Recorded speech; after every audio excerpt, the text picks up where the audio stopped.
기도하겠습니다. 아버지 하나님, 은혜 감사합니다. 사랑하는 우리 새로운 마음교회를 이렇게 붙들어 주시고 은혜 가운데 성장할 수 있는 아름다운 역사를 허락하신 것 감사합니다. 오늘 길과 행위를 바르게 하라는 말씀의 제목을 가지고 귀한 말씀 듣고자 합니다. 우리들의 삶 속의 길을, 또 우리의 삶을, 행위를 우리 하나님 지켜주셔서 정말 하나님 아버지의 마음을 시원케 드리고 기쁘게 드리는 그런 우리들이 되게 하옵소서. 예수님의 이름으로 기도합니다. 아멘. 오늘 길과 행위를 바르게 하라, 이 제목을 가지고 우리 가족들과 함께 은혜를 나누고자 하는데요. 먼저 말씀에 들어가기 전에 제가 이번에 우리 친구들이 서울에 가가지고 이렇게 사역을 하는 걸 보면서 너무나 감사를 했습니다. 또 우리 목사님이 간증을 하는데 가슴이 이렇게 쩔쩔쩔 하더라고요. 저는 사실 내가 기도해서 기도응답 받아서 우리 김필환 목사님 만난 줄 아는데 그 간증을 듣다 보니까 거꾸로 내가 잡혀 들어간 것 같아. 갑자기 몸이 아파갖고 그렇게 죽게 만든 것이 우리 김필환 목사님하고 함께 사역하려고 이렇게 부른 것을 오늘 이번에 느꼈어요. 나를 갑자기 그게 죽게 만들었다가 살려놓은 것이 우리 김필환 목사님이 하도 기도를 세게 해버리니까 나를 이렇게 아프게 해가지고 같이 교회를 하나 되게 해서 아름다운 이 성전을 주기 위해서 그랬는갑다, 그 생각이 들었어요. 목사님들은 다 목사님 나름대로의 길이 있고 사역이 있고 특징이 있어요. 제가 신대원을 다니면서 저하고 같은 동기가 몇 명이었냐? 800명, 800명. 동기들이 800명씩 신대원 신학대학원에, 총신신학대학원에 다니는 같은 동기들이 800명이었어. 그러니까 얼마나 많아요. 그런데 그 친구들을 이라고 만나보면, 개인적으로 이렇게 만나면 대단해요, 전부 다. 그런데 이렇게 보면은 비실비실 다 해요. 그런데 개인적으로 이렇게 만나서 신앙 고백을 듣다 보면은, 야, 하나님이 우리 대한민국을 이렇게 사랑하구나. 그게 가슴에 맺혀요.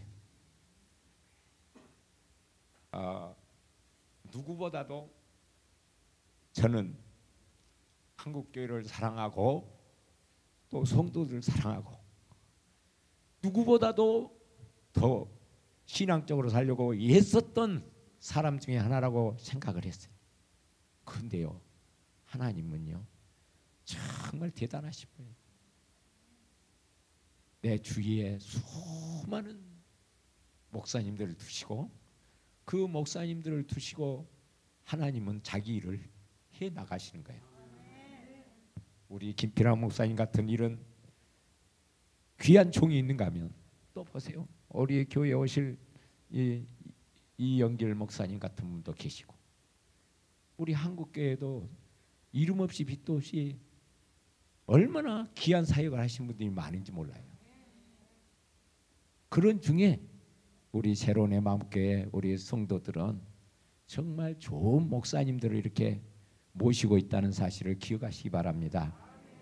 사실 오늘 본문 말씀에도 나오지만 에레미야 당시에 많은 제사장들, 서기관들, 이런 분들이 있어요. 그분들 대단했죠. 그렇지만 에레미야 선지자는 힘도 없었어요. 알아주지도 않아. 그런데도 하나님은 그를 붙들어서 새로운 세계를 향한 길을 갈 수 있도록 이렇게 재촉하시고 권면하시는 이런 모습을 보게 돼요. 오늘 우리 가족들은 오늘 말씀을 통해서 정말 새로운 신앙의 길을 열어가시기를 예수님의 이름으로 축원드립니다.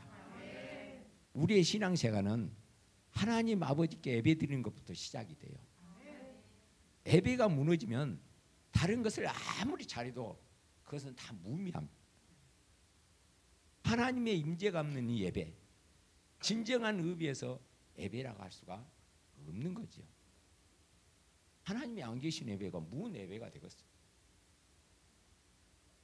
오늘 예루살렘 성전에서 드리는 이 에레미야 시대에 이 예배가 바로 그런 예배였다.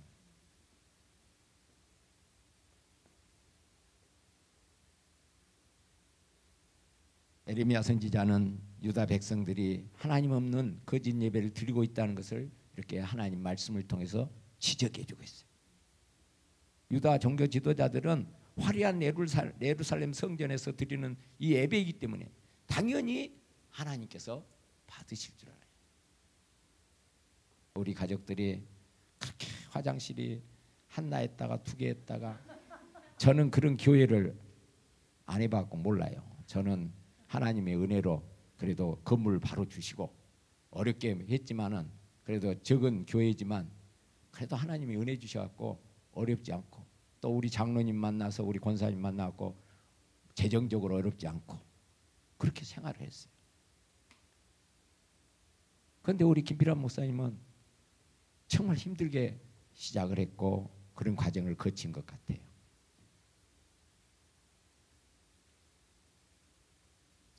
하나님은 우리들을 통해서 받으시는 예배가 어떤 것인가? 건물이 좋고 나쁘고가 사실은 아니지만 그래도 우리 새로운 내 마음께 이렇게 건물을 이렇게 마련하고 화장실이 없던 그 교회에서 이렇게 화장실이 많은 교회로 우리 김필환 목사님 말 맞따라 방마다 화장실에 있는 이런 예배당을 하나님이 주신 거 얼마나 멋져요? 얼마나 멋져. 그런데 중요한 게 뭐냐? 그냥 거기에 매몰되지 말라는 거야. 하나님이 주신 것에 대한 기쁨과 감사가 뭐로 나타나야 돼요? 삶, 행위의 이 삶으로 나타나야 돼. 예배의 삶으로 나타나야 된다 이 말이에요. 그때 당시에 이 에레미야 선지자 당시에 이 성전은 정말 아름답고 정말 멋있는 예배당이었어요. 그래서 그 에레미야 선지자는 그들이 드리는 예배가 정말 멋진 예배다고 자기도 생각했어요. 그런데 하나님께서 말씀을 주신데 그게 아니었다는 거죠. 겉으로 하고 속으로는 달라요. 우리의 예배당이 이렇게 다 멋지게 됐으니까 겉으로 보기에는 얼마나 멋져요. 그런데 우리 성도들이 자칫 잘못하면 하나님이 기뻐하신 예배를 못 드릴 수 있다는 사실을 우리는 경고를 받아야 돼요. 저는 설교를 준비하면서 항상 그래요.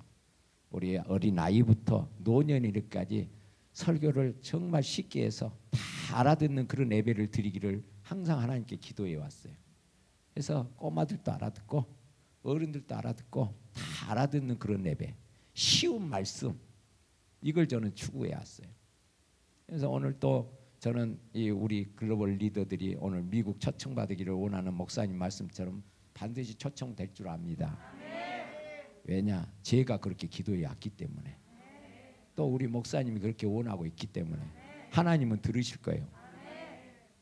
제가 글로벌 리더에 대한 이것이 가슴속에 얼마나 불타 있는지 몰라요.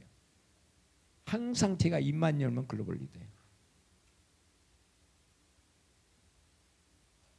그래서 우리 아이들을 위해서 제가 얼마나 기도를 해야 하느냐. 그런데 저 혼자서는 안 되니까 우리 김필환 목사님을 붙여가지고 이렇게 우리 친구들이 이렇게 아름답게 성장하는 모습을 저에게 노년에 선물하셨어요.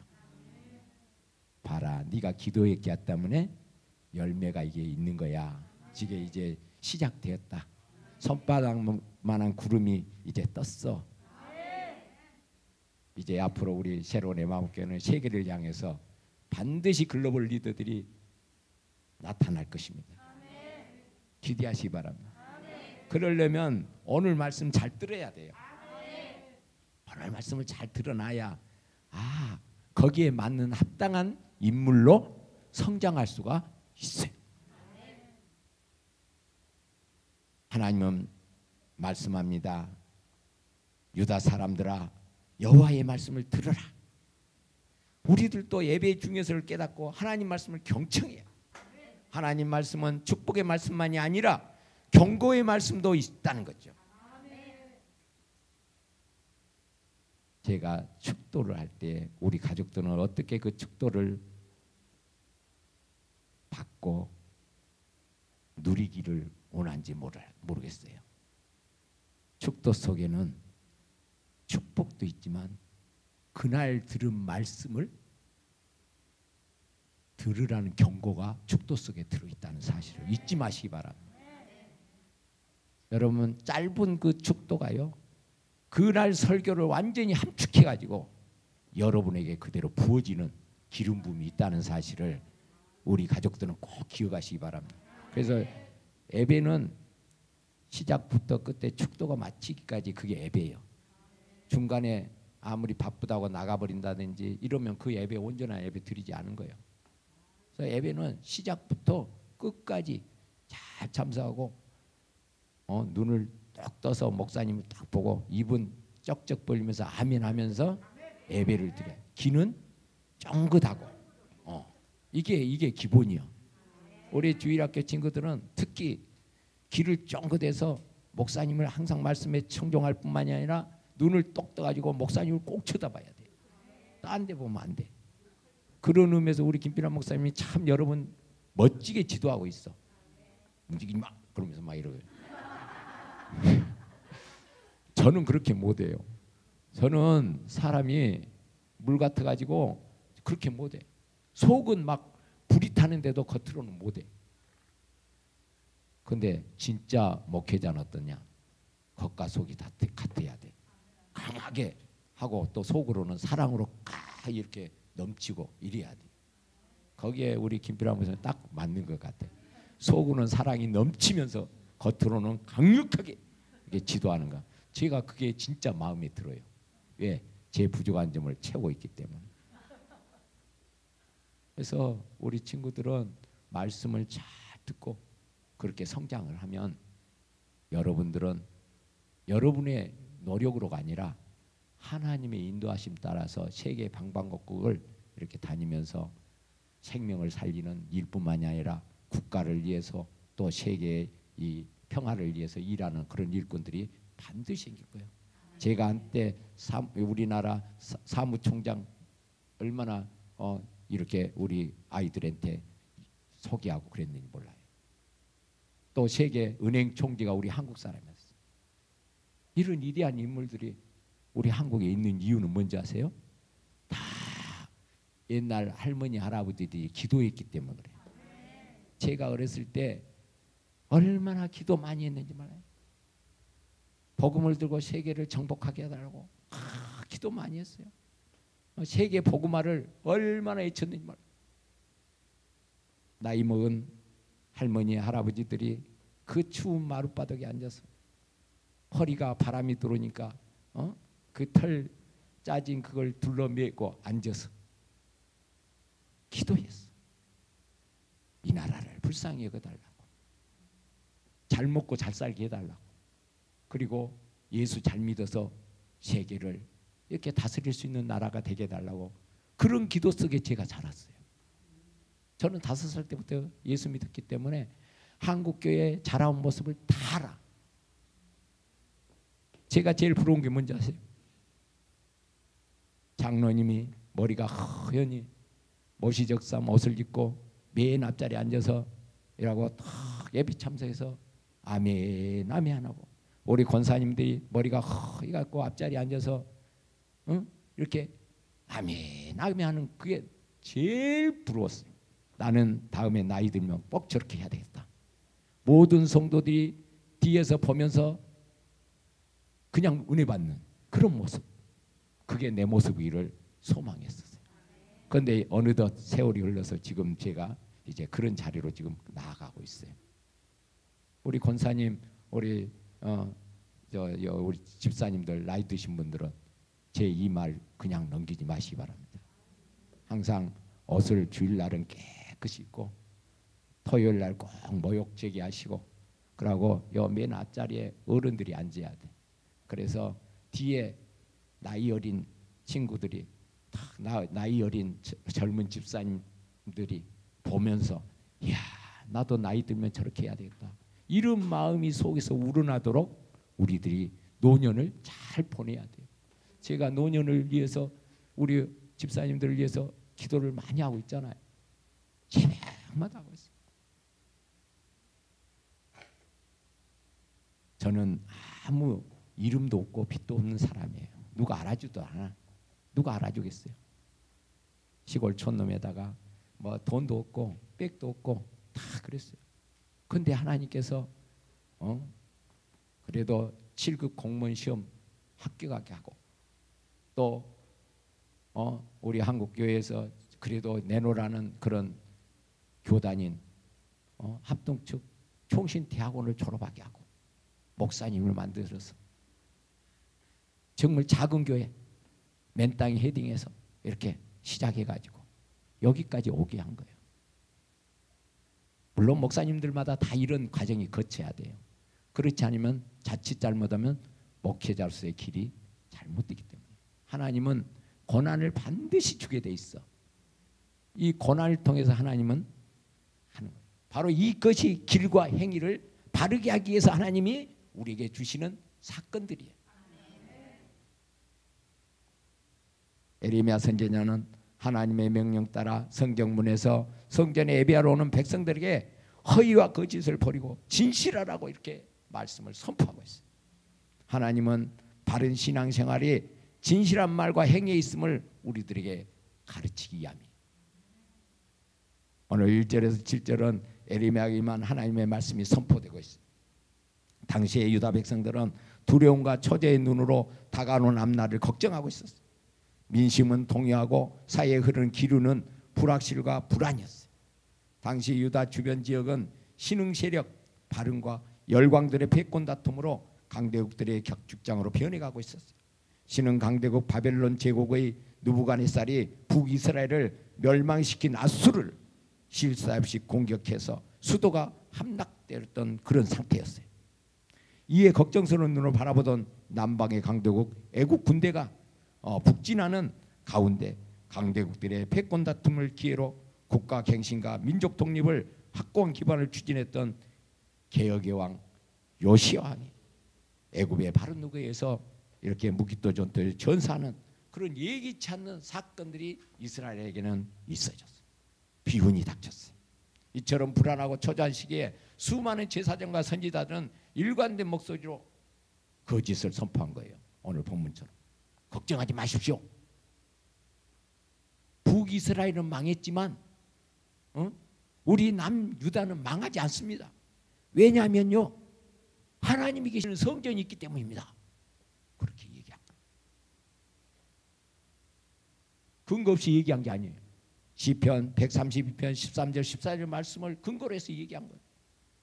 그뿐입니까? 이사야 10장 24절 25절 30장 19절의 말씀을 근거로 해서 그렇게 얘기한 거예요. 거짓말한 게 아니에요. 말씀이 있어. 그런데도 불구하고 문제는 뭐냐? 삶이 틀렸다는 거지. 말은 맞는데 그 말하는 사람의 삶이 틀려버렸다는 거예요.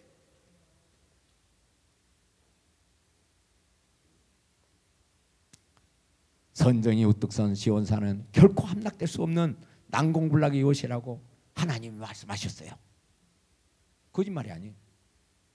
당시 제사장들과 선지자들은 무지함과 의도적으로 백성들에게 잘못된 안전의식과 구원관을 심어주고 있었어요. 그 길만이 자기들의 대중적인 인기를 지속하는 길이고 왕궁과 관계를 맺고 그들의 권리와 특권을 유지하는 길이었기 때문에 그런 거예요.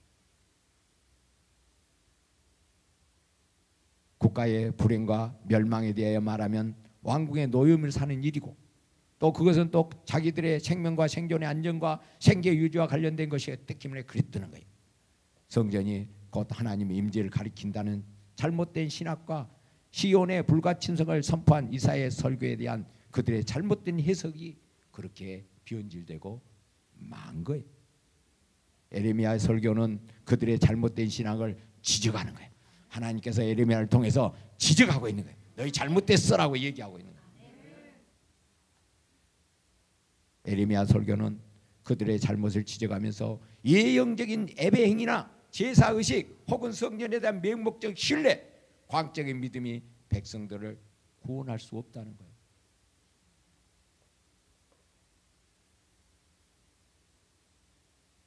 행위가 뒷받침되지 않는 종교, 윤리와 도덕이 따르지 않는 제사 의식, 정의와 공의가 기초되지 않는 예배는 자기 기만이고 궁극적으로 신성 모독이라는 거예요.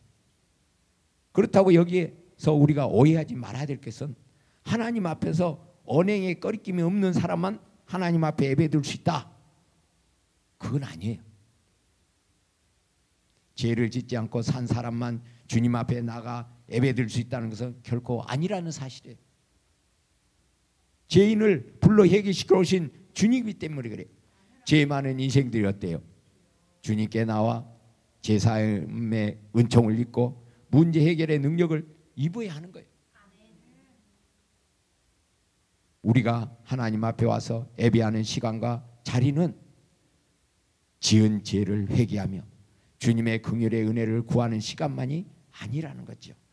한 시간 동안, 한 주간 동안 우리들의 삶에 아름다운 열매를 주님께 드리는 그런 시간이라는 거죠. 부족했지만 그래도 하나님의 말씀대로 살려고 했던 작은 흔적이라도 감사함으로 주님께 드리려고 하는 그 마음과 열정을 가지고 하나님 앞에 나와야 해요. 우리가 다 아주 멋지게 살 수는 없어요. 성경에서 말씀하신 대로 그걸 다 지켜가면서 이렇게 거룩하게 잘 살 수 없어요. 왜? 우리는 피조물이기 때문에. 하나님이 은혜를 주시지 않으면요 거룩하게 살 수 없어요. 그렇기 때문에 우리는 뭐 해야 돼요? 기도해야 돼요. 그러면서 발부둥 쳐야 돼요. 어떻게 하면 하나님 앞에 멋진 내 모습을 보여줄 수 있을까? 어떻게 하면 하나님의 마음을 기쁘게 해드리고 시원하게 해줄 수 있을까? 그렇게 계속 고민하면서 기도하면서 성장해야 돼요. 우리 글로벌 리더들 알았지요? 그렇게 성장을 해야 돼요. 어디 이렇게 세계 사무총장을 하려는데 뭔 비리가 터져가지고 그러면 되겠어요? 세계 은행장을 좀 하려고 그랬는데 뭐가 터져가지고 옛날에 뭐 학생 때 뭐 어땠다 무엇이 어땠다 그래갖고 잘리면 되겠어요? 하나님이 여러분을 쓰시려고 하는데 그런 사건이 여러분 인생 속에 있었다고요. 그래갖고 하나님 뜻을 못 이루고 좌절된다고요. 얼마나 아까워요. 그러니까 여러분들 지금부터 어때요? 예수님을 닮아가야 돼. 거룩해져야 돼. 여러분 스스로는 그렇게 거룩해질 수가 없어. 성령의 역사심을 입어야 돼. 성령님이 여러분을 붙들어 줘야 그렇게 되는 거예요. 그러니까 여러분 우리 목사님 김필환 목사님 말씀을 잘 들을 뿐만 아니라 이렇게 시키는 일도 순종도 잘해야 되고 이런 일들이 여러분이 어렸을 때부터 준비가 되어지고 훈련이 되어져야 되는 거예요. 훈련이 안 되면 안 돼요. 목사님은 새벽 기도를 지금 40년 넘게 하고 있어요. 한때 신대원에 다닐 때 그때가 새벽 기도를 한 20년 한 것 같아요. 그래서 제가 우리 신대원 목사님, 선교사, 전도사님들 이렇게 데리고 얘기하는 가운데 하나님의 나는 새벽 기도 때 하나님이 너무 큰 은혜를 많이 주신다. 여러분 새벽 기도하면 너무 은혜스럽습니다. 그러고 얘기했더니 한 분 대형교회 그 사역자신 전도사님이 그래요. 새벽 기도 한다고 그거 된다요? 막 그러더라고. 마음이 얼마나 아팠는지 몰라요. 그랬는데요 20년 지났어요. 지금 어떻게 됐을까요? 저에게 도움받고 있어요. 하나님은 겸손하고 이렇게 하나님 앞에 날마다 뭔가 작은 것이라도 하나 기쁘게 해드리려고 애쓰는 사람에게는 하나님이 큰 선물들을 준비하고 있는 거예요. 오늘 이렇게 우리 새로운 마음 가족 여러분들은 하나님의 자녀로서 하나님의 백성답게 자녀로서 이렇게 제대로 살아보려고 몸뭉치는 삶의 흔적을 가지고 예배에 오셔야 돼요. 받은 구원의 은혜를 헛되이 쏟지 않고 감사하며 주의 영광을 위해 열심히 뛰었던 삶의 열매를 하나님은 바라보고 계시는 거예요. 8절에서 11절의 내용은 바로 성전의 실상을 우리에게 보여주면서 이렇게 경고를 하고 있습니다. 그때 당시에 성전으로 몰려든 백성들은 하나님의 계명을 가볍게 보고 온갖 죄악들, 도적질, 간음, 살인, 거짓 맹세, 우상 숭배들을 저질렀다고 지금 9절에 말씀하고 있어요. 그러면서 그들은 온갖 제도를 찌들었음에도 불구하고 성전에 들어와서 뭐냐? 우리가 구원을 얻었다라고 10절에 말씀하고 있어요. 그렇게 떠들었다는 거예요. 에레미야 선지자는 윤리적인 부패도 불구하고 잘못된 미신적 안전의식에 사로잡힌 유다 백성들을 비판한 거예요. 불행하게도 당시의 유다 백성들은 자신들의 부정한 행실에 대한 각성이나 돌이킴도 없이 그저 성전에 가서 제물을 많이 드리고 예배를 드리면 문제가 해결된다고 그렇게 생각했던 거예요. 에레미야는 성전을 하나님이 이미 떠나버린 건물의 불감을 예쳤어요. 그리고 더 나아가 에레미야 눈에는 도적의 굴을로 봤다라고 11절에 말씀하고 있어요. 하나님은 강도의 소굴로 변질되고 성전에 더 이상 머물 수가 없었어요. 현재 한국 교회가 사인들 눈에 비친 모습, 도덕적 양심인들의 모양이 아니라는 거예요. 사회적 비리 사건에 기독교인들이 주인공으로 등장할 때가 너무나 많아요. 비극적 드라마가 심심찮게 경험되고 있어요. 그래서 우리 한국교회가 지금 비판받고 문제가 되고 이렇게 된 거예요. 다 우리 책임이에요. 그렇지? 그런데 에레미 시대만 그랬습니까?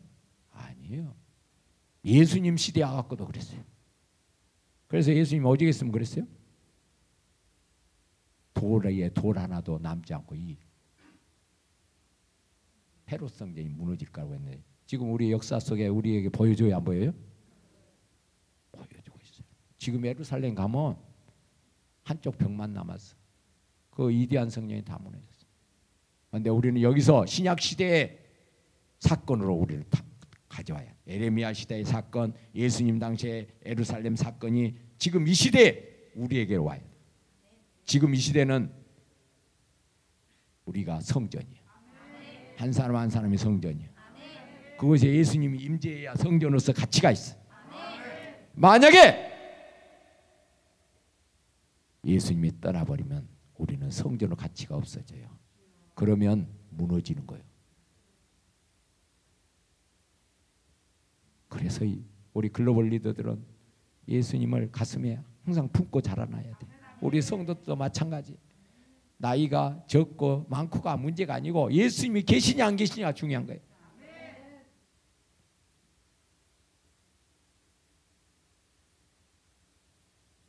고린도전서 3장 16절 17절 말씀이에요.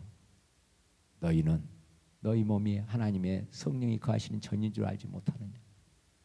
성전을 더럽히는 자는 망하겠다. 내가 버리겠다.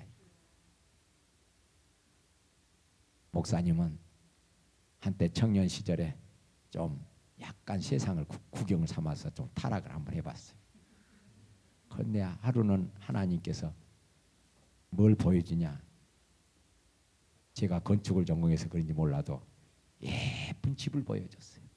그리고 제가 집을 지어갖고 기분 좋아갖고 방에 뛰라고 탁 앉아있는데 누가 연기를 막 팍팍 집어였더라고.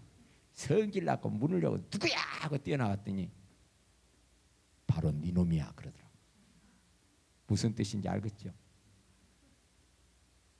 우리 몸에 쓰달데없는 연기를 집어넣는다든지 뭐 썩은 그런 것들을 마신다든지 이러면 몸을 더럽히는 거예요. 일례로.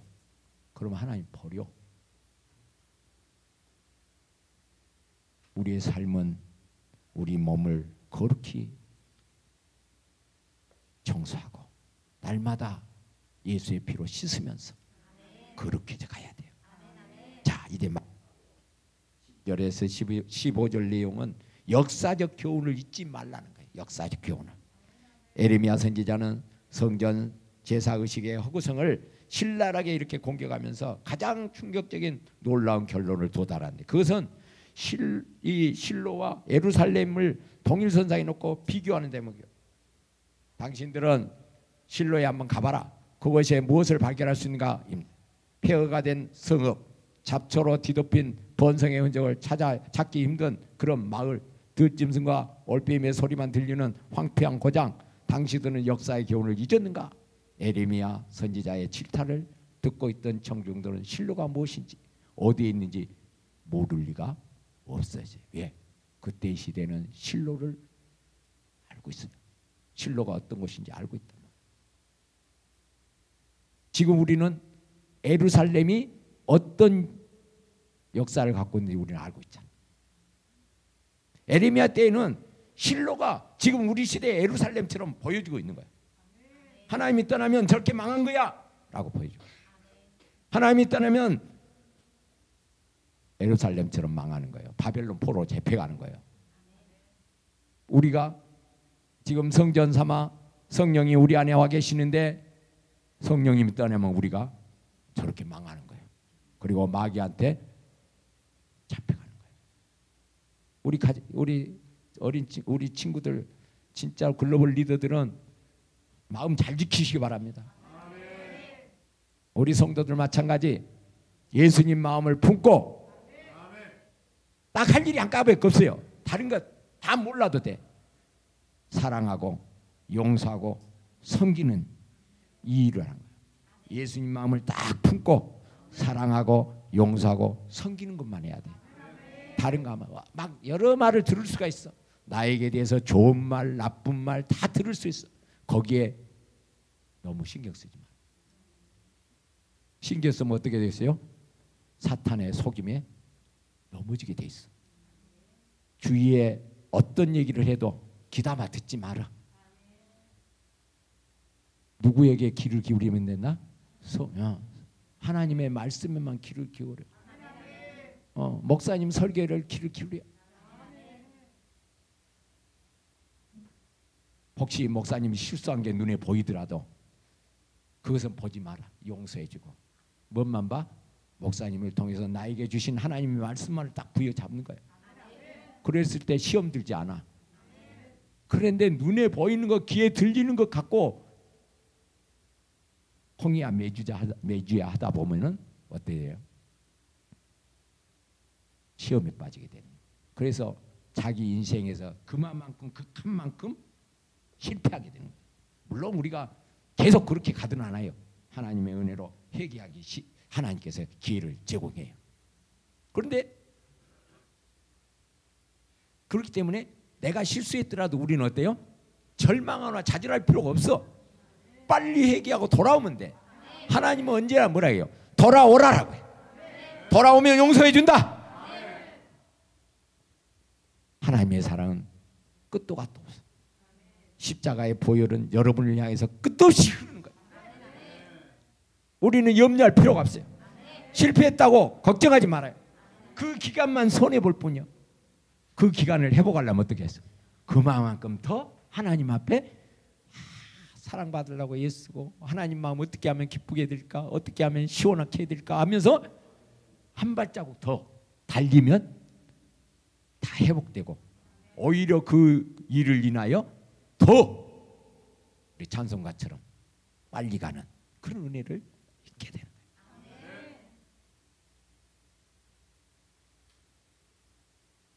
사랑하는 우리 가족 여러분, 이제 하나님의 위대한 역사를 우리는 기억해야 돼요. 조상들의 비극적인 실패의 역사들을 기억해야 돼요. 그리고 기회 있을 때마다 다시금 낭송을 하고 기억하고 추억을 해야 돼요. 그래야 실수하잖아요. 저는 역사를 아주 좋아합니다. 한국의 역사뿐만 아니라 세계사를 얼마나 좋아하는지 몰라요. 그렇기 때문에 실수를 안 하려고 예를 써요. 옛날에 이랬지. 우리 한국 역사를 보면 발등 찍을 때가 얼마나 많은지 몰라요. 공부하면서 제가 얼마나 안타까워했니 말이야. 임진왜란만 해도 그래요. 한쪽에서는 10만 양서설을 이렇게 얘기하면서 우리가 힘을 길러야 됩니다. 한쪽에서는 일본 쪽발이 그것들 우리 못 쳐들어요. 다투다가 결국은 왕이 피난가는 그런 창피를 당하게 됩니다. 그뿐이요, 우리 일본에게 이렇게 36년간의 이 피를 본 것도 다 여러 가지 잘못들이 그 속에 다 들어있는데, 특히 신앙적인 문제가 그 속에 개입됐다는 것을 잊지 말아야 돼요. 6.25가요 신앙적인 것이 개입돼 있어요. 지금 우리요, 지금 에레미야 시대하고 똑같아요. 미국, 일본, 중국, 러시아, 북한, 남한, 그 속에 우리가 끼어가지고 힘들어하고 있어요. 우리가 깨어나야 됩니다. 기도해야 돼. 언약적 삶으로 돌아와야 돼. 신앙을 후손들에게 전수하는 유일한 전수를 우리가 해야 돼요. 그래서 하나님의 부르심에 대해서 삶을 개혁하고 행위를 바꾸고 악한 길에서 떠나서 외적 같은 일을 버려야 돼요. 하나님의 심판은 분명히 임할 것입니다. 하나님의 심판은 선포한 대로 다 이루어졌어요. 에레미야 시대에 선포했던 말씀이 그대로 이루어졌어요. 예수님 당시에 선포했던 말씀이 그대로 이루어졌어요. 지금 우리 시대에 요한계시록에 선포했던 말씀이 이루어져 가고 있어요. 하나님의 말씀에 귀를 기울이고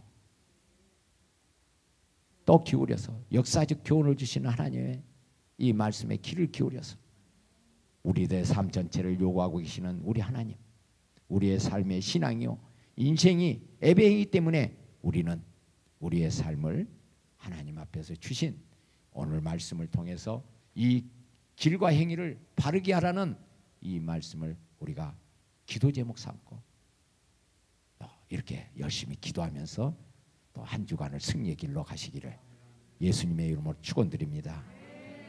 예배의 시작은 말씀을 들음으로 비롯되고 순종해서 완성됩니다. 길과 행위를 바르게 하라고 말씀은 길이 인생의 방향에 대한 은유라면 행위는 그 방향으로 나가는 과정을 가리킵니다. 악을 행하고 구원의 확신함이 이렇게 확신함 무의미하다는 거죠. 과거의 일, 즉 성경 역사로부터 아무것도 배우지 못한다면 우리는 내일의 희망이 없을 것입니다. 역사적 사실의 속에서 지혜를 배워서 믿음의 승리자리 꼭 되시길 예수님의 이름으로 축원드립니다. 기도하겠습니다. 사랑의 하나님 아버지 은혜 감사합니다.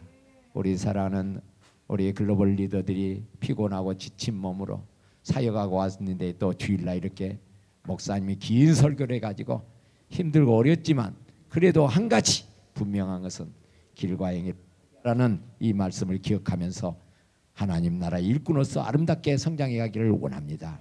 우리 사랑하는 우리 성도들이 정말 하루하루의 삶을 뭔가 하나라도 조그만 것이라도 하나님의 마음을 기쁘게 해드리고 시원케 해드리기 위하여 예수는 그런 모습으로